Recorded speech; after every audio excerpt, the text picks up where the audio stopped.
Feeling like a shark in a shrimp tank. Big fish, small pond in the shrimp tank.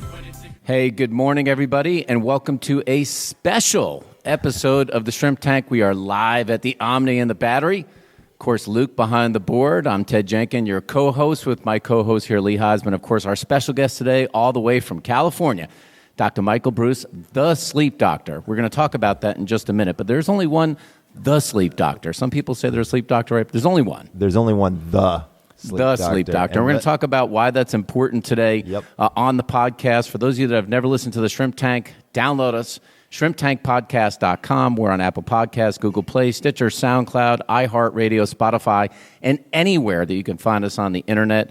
Lee and I have done some 350 episodes here in Atlanta. Our teams have done more than 1,000 episodes interviewing some of the brightest and best CEOs, not only here in Atlanta, but across the country. We just opened up new locations. Phil Soucy is here today from Columbus, right? Absolutely. We just opened up in Savannah and Denver, about to open up in Fort Worth, Lee? Fort Worth, Texas. Fort Worth, Texas. So it's really exciting stuff because so many people want to know, how do I start a business? How do I run one? How do I grow one? And we're going to talk a little bit today at our event about how to actually sell one. We have a mergers and acquisitions panel. We're going to talk about some great marketing ideas. And of course, we're going to talk about how to go from drag ass to kick ass in just 30 days. What did we say? How to be better in bed? How to be better in bed. Absolutely. These are only sleep secrets, though. These are secrets for life. For sure. For sure. Well, we're excited to do this. This is, I think, Lee, the first Shrimp Tank event that we've done to this level or at any level before. And I just wanted to get into this because I want to know, as we get started, to hear about your business. There's so much that we just talked about at breakfast alone this morning. But when did you actually wake up and realize one day that you wanted to be the sleep doctor? So great question, first of all. And it was interesting. So I had the very good fortune of one of my closest friends ended up being a vice president for a company here in Atlanta called Medscape, which eventually turned into a company called WebMD. Oh, yeah. And so he called me up and he said, Michael, we want you to be part of WebMD on the sleep side of things. Because what he had done is he called me and said, hey, come check it out. So, as a good friend would do, I went through the website and I made a list of all the areas that he needed to fix, right? So every area that was missing sleep content, things of that. And I just gave it to him because he's a close friend and it's part of his business. And I thought, you're doing a medical website, you might as well. So he took one look at the list and he handed it to his boss. His boss took one look at the list and said, can you go hire this guy? And all of a sudden I became the WebMD sleep expert. So when you become the WebMD sleep expert, all of a sudden you start to get media. Because back then, WebMD was the place for the media. It was super easy for the media. You went to WebMD, there was a qualified, vetted professional right there. You just had him on television. You had him in your print magazine. So started doing a little bit of that and said to myself, I think I might have a brand here. So I said, okay, I'm gonna go ahead and I'm gonna get sleepdoctor.com. Well, sleepdoctor.com was actually had been purchased by a guy who owned a mattress company. Yeah, that makes sense. Right, makes perfect sense, even though not a doctor, right? And so I was like, what about the sleep doctor? So we did a search, and it turned out that a woman had bought it for her husband, who was a sleep doctor, as a joke. Okay, just as she bought her husband the sleepdoctor.com as a and joke. Didn't tell him. And gave it to him, and he'd had it, but he'd never done anything with it. Right. Like got it for like a birthday one year or something silly like that. So my attorney said, you can't approach him because you're the WebMD sleep doctor. He's going to jack the price up to high heaven. He's like, let me approach him and let me see if I can get you the website. So I said, okay, great. So my attorney comes back to me and he says, look, he wants $100,000 for the sleepdoctor.com. That's a hell of a gift from the wife. Right, I know. Clearly she did not pay that much. And so I said, offer him 10. So he comes back and he says he'll take 75. And I said, offer him 9. And he comes back at 50. And I said, offer him 8. I bought the sleepdoctor.com for $6,000. Oh, wow. Well, I'll tell you, listen, for listeners out there right now, when you guys all meet Dr. Breus today, when we're here at the Omni, of course, first rule and first lesson, don't negotiate with Dr. Breus. Yeah, don't. Because anytime you negotiate, the price, his offer keeps going down. Lee, he'll put you to sleep first, then he'll make the negotiation offer. That's how it works. That's a valid I just point. catch them in their sleep, in that unconscious state. So, Michael, I know you're speaking today at the event, but I'm sure a litany of associates that know you were coming onto the program today are going to ask the very obvious question. I have to do it. Sure. You're going to provide guidance and, of course, jump on your website, listen to today's presentation of how you get the best sleep. But there also requires a bed. And I know Yes. this is a very low-hanging fruit question. I know you have a number of beds. I do. If people ask you all the time, hey, what is the bed I should get? Yeah. So this is the number one question that I get asked as a sleep specialist, which is kind of amazing when you think about it. Like, what bed should I buy? The number two question, by the way, is what do I do if I wake up in the middle of the night? So it's a consumer-based question or a medical question. Every single time, almost exclusively. These are the two. Also, what pillow should I buy? Turns out to be That makes sense. A really not big from that question. My Pillow guy. Absolutely not from the My Pillow guy. I want to be very clear about that. And so when you look at a bed, the first thing you have to do is start to understand, like, why are you buying a bed, right? Because it's not the same for everybody. So some people have low back pain, so you would have a different kind of bed. Some people are taller, you might have a different structured bed. Some people are heavier, you might have a different weight count for your bed. Like, there's a whole host of different topics that you can kind of get into to personalize the purchase. But beds can range anywhere from very inexpensive, even things that you find like online, Right. all the way to hundreds of thousands of dollars. Seriously? So I am a representative for a company called Haston's. Haston's makes the most expensive mattress in the world. So their mattresses start at $18,000 and their most expensive bed is $440,000. So let me explain, okay? So $18,000 for a mattress? absolutely. No, Ted, $400,000 for a mattress. $440,000. You better be getting some action at $440,000. So just to be clear, it's not a product for everyone, right? So it's the Bugatti of beds, right? So if you want to, right? So if you want to drive your BMW from place to place, that's great. It's awesome. I love BMWs. I have one, right? But if you want the best of the best, that's what Haston's is. So what's interesting about Haston's is they're the oldest bed manufacturer in the world, 170 years old.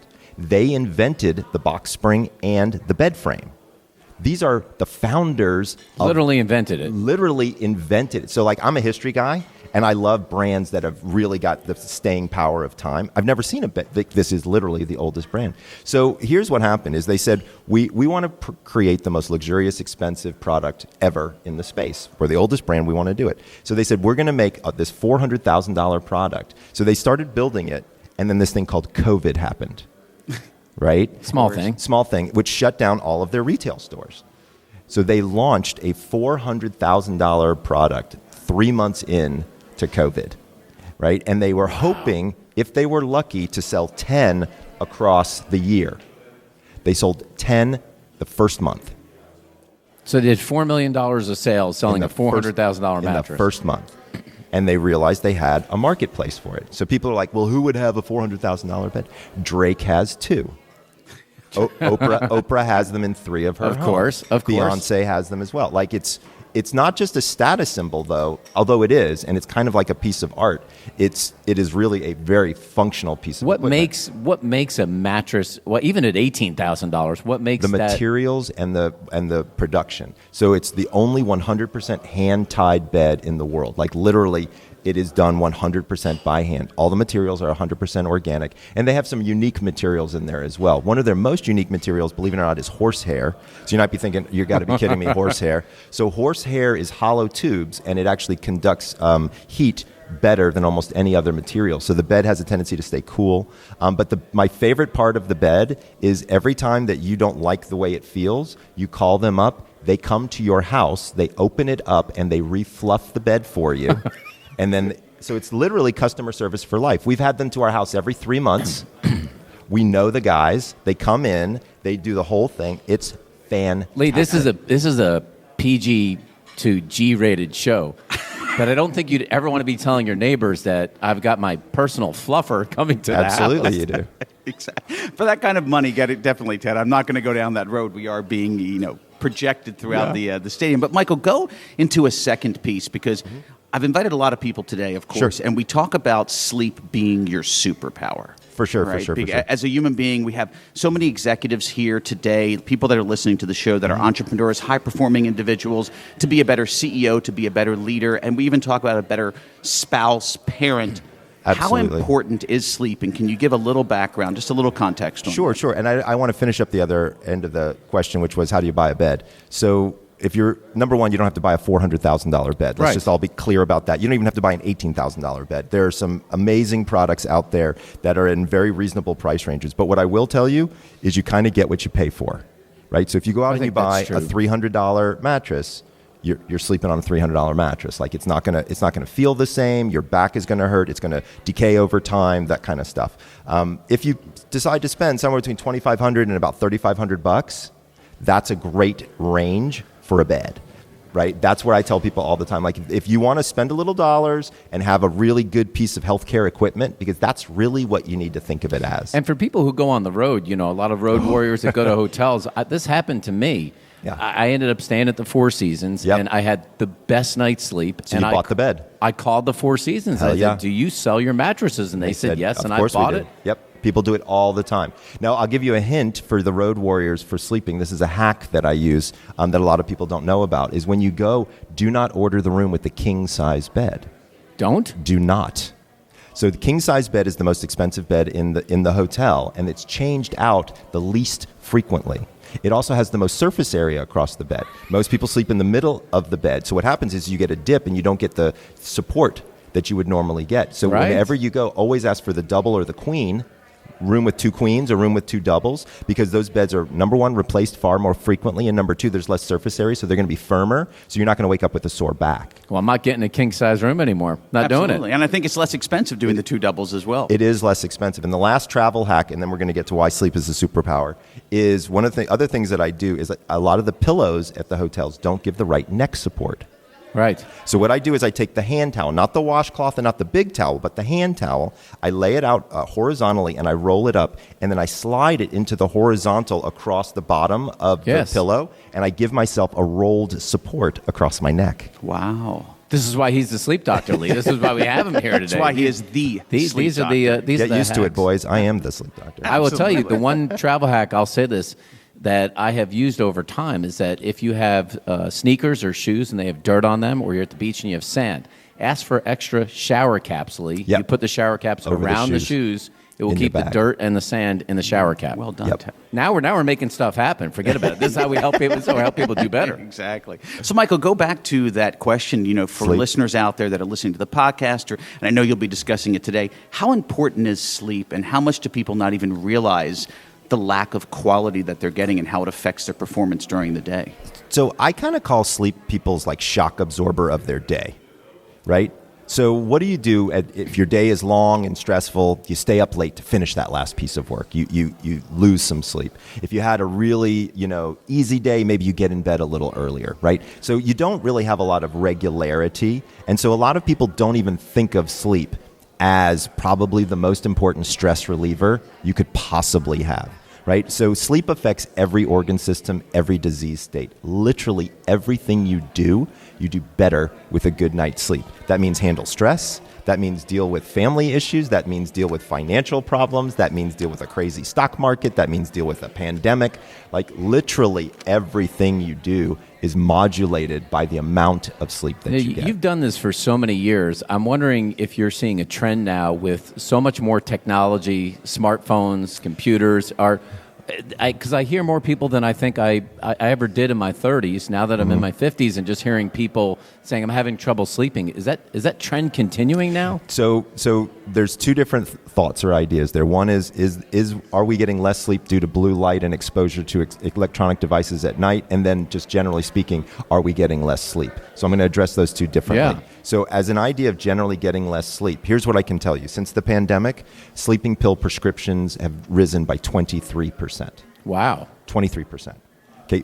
Doctors do not like to write sleeping pill prescriptions because you always end up with a problem, because you have a patient who's going to end up wanting to stay on longer and longer and having to deal with the taper, and it's a mess, right? 23% increase just since the pandemic started. So what I'm going to argue is it's not electronics, although electronics can have an effect on our sleep.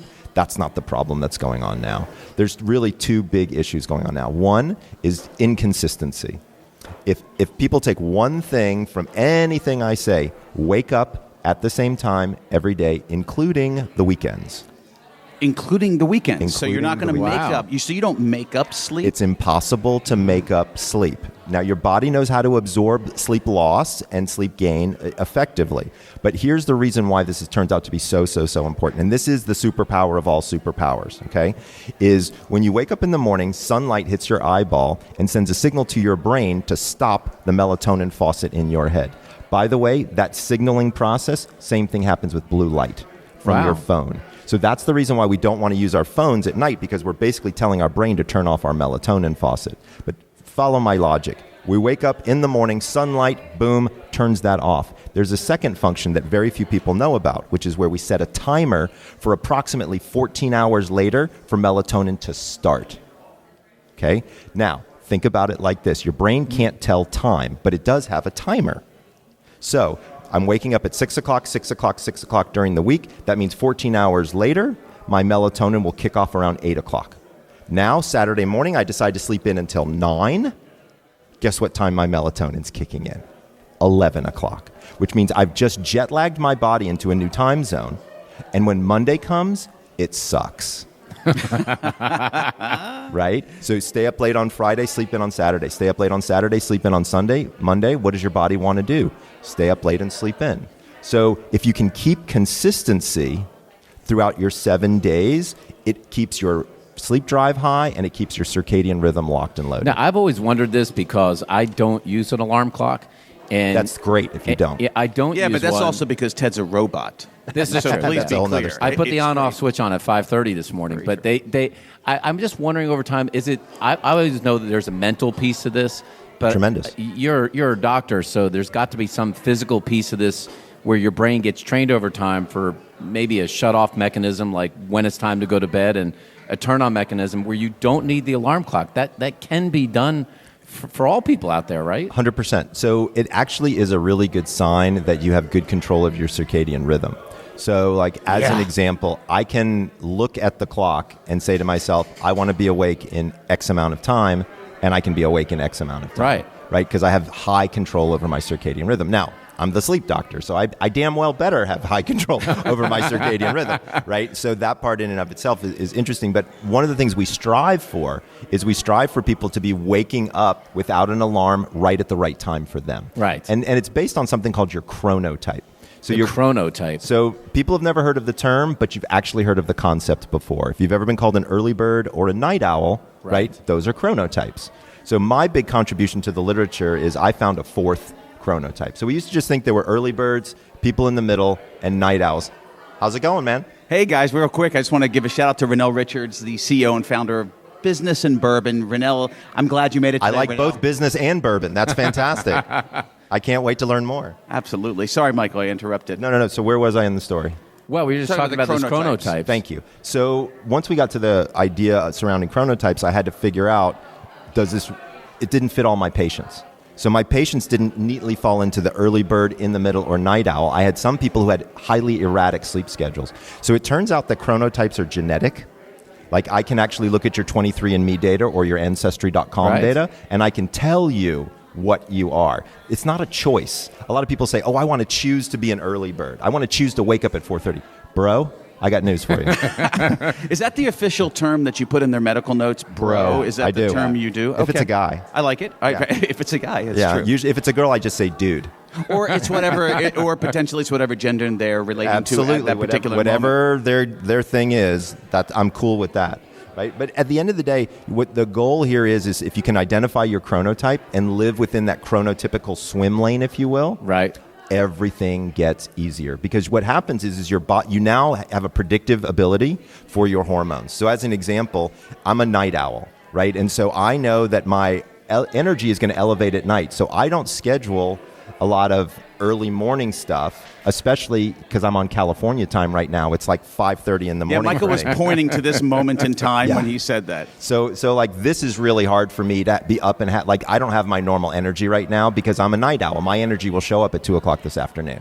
Right. And so understanding that you can actually schedule your day. So I have companies that chronotype their company, right? And so the creative department has a tendency to all be a certain chronotype. right? The accounting department has a tendency to be a certain chronotype. So then you start to set meetings according to their chronotype. And now productivity skyrockets. So smart. That's well. Speaking of smart and qualitative instead of quantitative, of course, I see you're wearing on your right hand something that we here at this event have invested thousands of dollars in. We have a giveaway. Ted, How many today? 3 Aura rings. We're giving away. Michael's going to provide the guidance for how to wear them and what they're about. But can you talk about why you like the Aura ring and why you wear it every day? So this is a really interesting piece of tech. And so first of all, I want to talk to people about tech and sleep, right? So it's kind of a thing. We're in that Internet of Things universe now where everybody's monitoring this or that about themselves. And so number one, accuracy, right? So we all have to think through that idea of how accurate can we be when we're monitoring something. So sleep is a very complicated process, okay? And I tell people this all the time. Like the people who originally started doing tracking were doing tracking for things like steps. Right, that was the original Fitbits and things like that. Like 10,000 steps was kind of that big idea there, right? Now, let's be clear. Nice marketing ploy on that. Fantastic marketing, and it's an easy algorithm, right? My daughter can do that. It's calculus, right? It's just not that tough, right? But sleep is complicated, right? So, like, what do you measure? Do you measure how quickly it takes you to fall asleep? How many times do you wake up? Do you wake up feeling refreshed? What time do you wake up? There's literally over 50 variables that you could monitor to come up with one score. So that's why one of the things is, generally speaking, tech is tough when it comes to sleep, simply because it's a tough thing to measure. So that's number one. Number two, form factor turns out to be really important. Almost all of the trackers are either a band that you have to wear. What does that mean, form factor? Form factor is the form of the product itself. So Aura is in a ring. Right. Okay, and what's nice about a ring is off of my finger. Some things like Whoop are on your wrist, right? Exactly. So when you look at a wrist-bound tracker, right, it's less accurate. Why? Because you can't get blood pressure. Right, because you can't have it tight enough to be able to do that. With this, I can. I can also get core body temperature with a ring. It's very difficult to get core body temperature from the wrist, and so you can get more and more accurate the closer you are to the body. So this form factor, I would argue, does the best, and quite honestly, they have the most accurate data. So they also did a study against full nighttime polysomnography. So that's a full sleep study. Say that 4 times fast. I had to many times for the board exam, and so. What you learn very quickly is that almost an 85% accuracy to full nighttime sleep study. So this ring is 85% as accurate as 27 electrodes all over your body monitoring you all night long. This is like a EKG test happening all the time. Exactly. That's exactly the way to think about it. You know, I was wondering in here that, you know, when you talked about your business and what's so impressive is it's not just what you've done from the medical profession, but what you've done in media. I mean, you've been on the most famous of famous shows, Oprah, Oz, and so many others on there. How important do you think for a business owner in general, knowing that you've built your brand a lot through the media, is doing some kind of media, whether it's print or it's television or radio, and having that brand? How important is that brand for building a business? I cannot say enough how important media can be for your brand. Also, a lot of people think media is tough because it's expensive. Like, oh my gosh, you have to hire a publicist to get on television, or you have to... Media can be very inexpensive. Right. I did a grassroots media campaign when I first started out, where what I would do is I did these things called Google Alerts. You know what a Google Alert is? Right? So I did a Google Alert. It's a great thing for people to set up. For my area of expertise, which was sleep, insomnia, sleep doctor. So I set these alerts up, and every time Google would find an article for me, because quite frankly, it's not easy to search through millions and millions of things. Let Google do the heavy lifting, right? Right. And then I would contact that reporter, and I would say, hey, I wanted to tell you something. Great job on your article. I really enjoyed it. I'm a sleep expert, and I don't know if you know this, but here's another study that is exactly like what you're reporting on. If you ever need somebody to be an expert for you for an upcoming article, let me know. Yeah, I think it's important because I think you mentioned that when I know you're going to talk about it today a little bit in our conference about the business and selling the business, but this idea of having a backlink, and that you had 150,000 backlinks, which is just insane. Yeah. How does a small business owner get that backlink and get that traffic to start going back to their website? Yep. So during the interview, the most important thing that you can say is, can you link back to my website? Yeah, very important. And a lot of people don't know the value of these things. And so I did recently sell my business. And one of the biggest reasons that I got the price tag for my business was because of these idea of backlinks. So what a backlink does, I call it Google Juice. Google Juice, I like it. Right, is what a backlink does is it raises your authority inside the Google algorithm so that you show up in the 1, 2, 3, 4, organically without having to pay the ad spend. Right, and so that's called SEO, search engine optimization. And so that's one of the big factors that a lot of people never even think about. My website could be worth something not only to me, but to somebody else who maybe has a portfolio of websites. Maybe it's an SEO company, maybe it's an internet company. There's a whole host of things that you don't think, oh, there's another buyer for my business. That was what was enlightening to me, was as a doctor, as a sleep doctor, I kind of thought I was going to sell my sleep practice, if you will, to just another group of doctors or a hospital group or a hospitalist or something like that. But instead, I actually built a brand. So I owned thesleepdoctor.com. I owned all the social properties, so Facebook, Twitter, LinkedIn, Pinterest, TikTok. All those users and backlinks were very valuable. They turned out to be exactly what the purchaser was looking for. Michael, let me jump in real quick and dialogue with this, because a lot of our listeners out there are starting businesses, they're entrepreneurs, they're entrepreneurs. Yeah. When you look at your website and your history, you're on some of the most popular shows in the country. You're on, Oprah, Dr. Oz, Ariana Huffington, of course. Good friend, and you become friends with them. It's the theory of the rich get richer, right? Once you meet somebody very popular, they introduce you to others. But how do you break in? That's the question. How did you suddenly get from, I don't know anybody, I have a great knowledge, to now I'm suddenly going to get on these very nationally or globally relevant brands? So I can tell you my story. Please. Of how I ended up getting on the media. So this was before WebMD days. I had somebody call me up and say, we're interested. So Jane Pauley, you remember Jane Pauley? Yeah, of course. So Jane Pauley had her own television show. Many people don't know that. It wasn't a news show. It was like a common person. I want to relate to basically she wanted to be Oprah. Right. So she comes out with a show. And so I get a call from a producer up there that says, we're interested in having, a sleep specialist. So they found me I think they actually did find me from WebMD at the time, if memory serves. Fly me to New York. I have this great meeting with the producer. She went to the University of Georgia. That's where I got my PhD. So we really lock and load. She's like, you're perfect. This is going to be awesome. So I get home to Atlanta, and she calls me up and she says, Michael, I'm sorry, you're not going to be on the show. I said, did I do something wrong? What's going on? And she said, no, Jane says you're too young looking. Okay, so here's the thing. They had to, when I would come into office, I had to have a white coat that said Dr. Breus, because when I would show up, I looked so young that people would be like, son, when's the doctor coming in? Right? So I knew what was going on there. So I said, okay, no problem. So I called a buddy of mine at Stanford who's an amazing sleep specialist, because if we're going to represent the field on the Jane Pauley show, which arguably at the time was going to have a lot of hype to it, we wanted to have a really good representative. So what I always learned is be a good date with the media. Right? So if you can't do it, you find somebody who's as good or better than you, and you convince them to do it, and then you get that relationship with the media. Okay, so this is where the strategy comes in. So I call my buddy Raphael. Raphael does the show. 8 weeks later, the show gets canceled because she's terrible. Yeah, she wasn't good. She was absolutely awful. She can interview Gorbachev like nobody's business, but talking to a common person about their life wasn't really her bag. So they said, we want to bring back the women from the first show, because the first show was all about having sleep problems. That's when my friend Raphael was there. So they call Raph up and they say, hey, Raph, come on back. He said, I'm giving a lecture in Spain. He was like, why don't you just have Michael on? Like, who cares? The show's canceled. So they're like, you know what? Let's do that. So I go to do the show, and I get on. I'm standing on the side of the show, a little nervous, to be fair, but to be honest with you, as you guys know, I'm kind of a ham. So I have no problems throwing it. I'll get up in front of thousands of people. It doesn't bother me.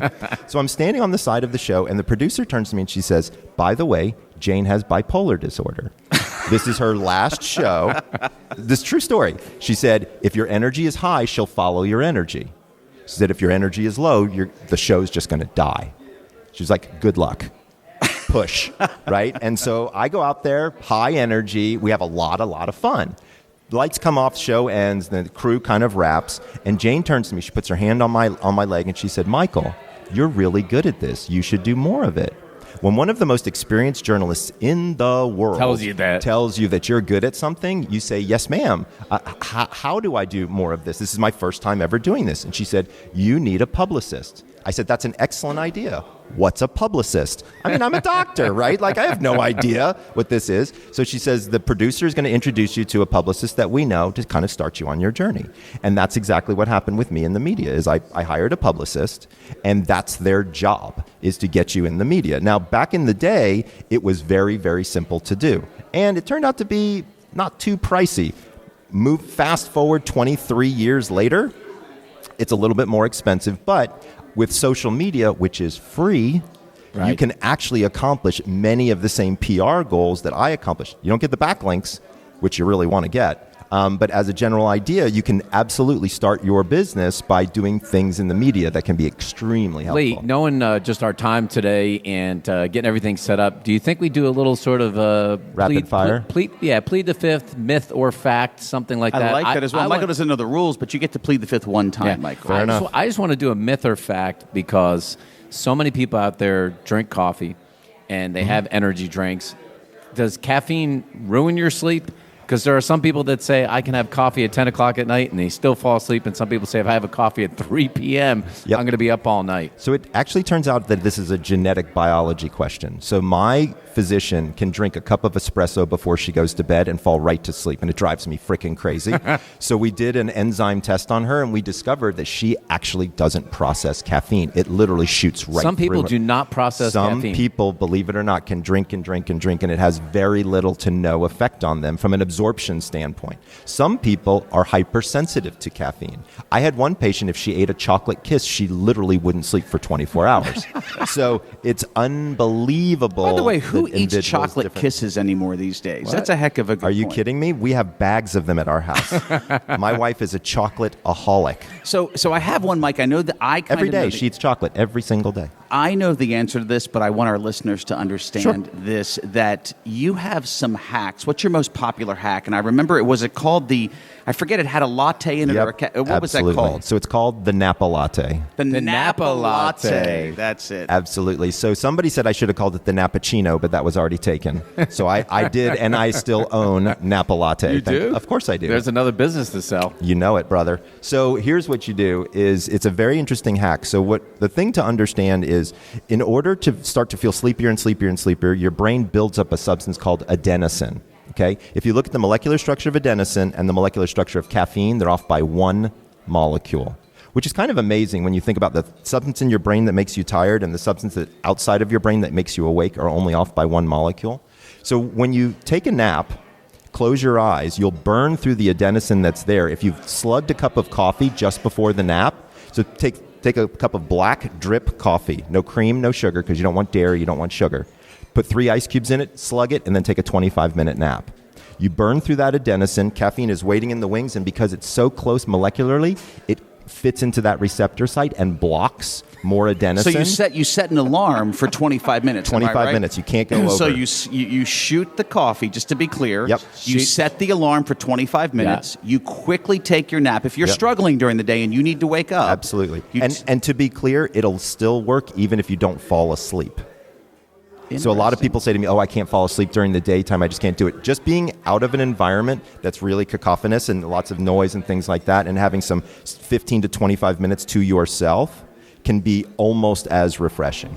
Interesting, Ted. So what is that in our gift bags today? Is that kind of what this NapJitsu is? What is NapJitsu? So NapJitsu is a productization of the Napa Latte. It is. That's why I was curious when you were saying that. I was thinking, so how does it work exactly, the NapJitsu? So the NapJitsu kind of took my idea and went to like Web 3.0 on me, right? We could have had a product there. I know. Well, it was funny because apparently the guys that started it heard me lecture years ago about this Napa Latte, and they're like, we can productize that. Wow. And so they came up with some of that idea. I mean, I'm not taking credit for it, but they definitely said like, we saw you years ago type of thing, which is great. I mean, I love that idea of like, promulgating and getting new stuff out there. So it's 2 pills, kind of like the Matrix. It's a red pill and a blue pill. I love it. And the blue pill is actually a mild sleep aid, which can help you fall asleep for people who don't have cannot fall asleep during the daytime. And then the red pill is got natural caffeine made from guarana, so it's very specific. That's what's in a lot of energy drinks. A lot, but you have to be careful with the amount because guarana is about 2 to 3 times as potent as normal caffeine. Isn't that what was famous in Red Bull? Was the guarana, right? Originally, Exactly. And was that amount too much, too little, or just right? For the NapJitsu, I liked the amount, and I was actually instrumental in helping understand what the amount needed to be. Is your opinion on these other drinks? Too much. Too much. Too much. And your body isn't made to handle that. Like if you're used to handling guarana, because guarana grows in certain regions of the world, and those people who live in those regions, their genetics can accept that. Our genetics aren't used to that stuff. And so it can accelerate, give you heart problems, give you all, So in this NapJitsu, you take the blue pill? You take the blue pill to help you fall asleep, and then the red pill you take, and it's full of ashwagandha, it's full of nootropics. So instead of just getting this caffeine energy rush, you actually get focused. So you take them both at the same time. You do. In theory, if it works. And then the other one is time released. Oh. It's pretty cool, right? That's so very it's cool. time released, so you take them both at the same time, and then you're good to go. So another product, Mike, that again, you've got me stuck on. I call you my drug dealer, and I'll be introducing you that way. It's not your only one. It's true. You have several, don't you? Well, for the day. He's my drug I've dealer for watched the you in evening. action. I I'm know. the nighttime drug dealer. The nighttime I'm the drug fun dealer. one. What about the sprays? Talk a little bit about, because a lot of our guests that are here today obviously can jump online and look at the Sleep Doctor sprays. They're getting them in their bags. What about the spray? Because I use it religiously at night. I love that. So it's called Sleep Doctor PM. And it's an interesting formula. So I did something that was very, very different than what most other people do. So number one, it's not a pill. It's not a strip. It's a spray. So what the problem with doing nutraceuticals, specifically supplements for sleep, is that you have to get them up and in, and they have to be effective quickly, right? And so sublingual makes the most sense. So if I can give you a spray that you put under your tongue and then let it sit for 30 minutes, it'll go up and in, and it'll start to become effective within 20 to 25 minutes. Which is great. And by the way, you leave it under your tongue for 30 seconds, not 30 minutes. I think I said 30 minutes just It's a long time. It's a long frickin' time to stay there, right? So 30 seconds, then you swallow. It goes up and in 20 minutes, and then you start to feel an effect. So the other thing that I did that was unique is I have 2 types of formulas. I have a melatonin formula and a non-melatonin formula. So melatonin, for a lot of people who don't know this, is not necessarily what everybody needs to help them sleep. In fact, most people don't have a melatonin deficiency, yet they think melatonin is like the sleeping pill of all sleeping pills. Let's be clear, melatonin is a hormone, right? You wouldn't walk down to the local, health food store and buy testosterone or estrogen, right? You couldn't do that, yet you can with melatonin, and it actually is as big of an effect on your body as those other substances like testosterone and estrogen would. So we have a small, appropriate dose of melatonin, but then we have something interesting. We have a spray called Middle of the Night. So to my knowledge, nobody else has anything like this, because most people, they don't have a hard time falling asleep. They have a hard time staying asleep. So remember the question that I said, what's the second most asked question that I get, which is, what do I do if I wake up in the middle of the night? I developed a product for that. It's the middle of the night. It's called Middle of the Night. You just have to watch out putting any blue light on to go find the spray. You're trying to do it in the dark so you don't turn on your receptors. Right. So one of the things that we had to do also, which was interesting, two interesting problems to have when you're creating this product is, one, how does it go with toothpaste? Right? Because people have already brushed their teeth. Right? And so if it tastes terrible, that's going to be an alerting. So we had to figure that part out. And then we had to put 2 different flavors, because we wanted people to be able to identify. If you grab the wrong spray, we don't want you taking melatonin in the middle of the night. Yeah, no good. No bueno, right? You're going to wake up really tired. Actually, to be frank, and just a side note, Ted, my wife and I met Michael a little over a year and a half ago, and we've been using the spray, and because I didn't put the sprays in the right area, I got punched, and I think I got hit, and I got woken up because she used the wrong spray in the middle of the night, and of course it was my fault. So you're exactly right, Michael. Now, I want to know, you've worked with so many celebrities around the world. Mm-hmm. Who was the most difficult celebrity, can you say, that you had to work with? Sure. So here's what I can tell you is difficult and challenging are kind of like, so the nicest guy in the universe, but one of the most challenging schedules to deal with was Steve Aoki. Oh, yeah, Steve Aoki. So Steve is a close friend. Because his job starts at 1 a.m. Correct. Yeah, so he goes on stage, he starts prepping at 11 o'clock ish, and he'll be on stage somewhere between 12 and 1, and then he's on stage for 3.5 hours. So he's a shift worker. Yeah, basically. But not only is he a shift worker, but he could be at his. So he has a primary residence at a studio in Las Vegas, a club in Las Vegas. He could easily be doing Friday night there, getting on a private plane, and doing a Saturday night in Ibiza. That is not an uncommon situation for him. Then he will fly to someplace else and do a show. So he does north of 150 shows a year. So we're talking almost every other day, this guy is out there, throwing it around. And so from a scheduling perspective, a lot of jet lag management is going on there, so it's very complicated. The other thing that's been fascinating with Steve is we have him actually napping almost right up until showtime. So to basically kind of bank sleep for him so that he can have the level of energy. I don't know if you've ever seen one of his shows. He's nonstop. He's like Tony Robbins out there. He's bouncing around. He's throwing cakes. I mean, because he as a single person is entertaining an entire stadium. So it's really pretty impressive when you start to deal with some of those people who have those kind of pressures on them, and understanding sort of international travel and those types of things. I think that's where the challenges lie. Well, this has been awesome. We don't want to steal all the thunder today because we're speaking to our entire audience at our Shrimp Tank event right here live at the Omni in the Battery. This has been fascinating stuff. So for people who will hear this broadcast after, I know that we're going to replay it on shrimptankpodcast.com. How can people learn more about you, what you do? Just fascinating stuff in general. But if you want to go from drag ass to kick ass in 30 days, if you want to know how to be better in bed, and you want to get better sleep, this is The Sleep Doctor. Not just a sleep doctor, The Sleep Doctor. How can people get in touch with you? So it's super easy. Go to thesleepdoctor.com or go to any one of the social sites and look up The Sleep Doctor. I have that. That's my handle for Facebook, Twitter, Pinterest, you name it.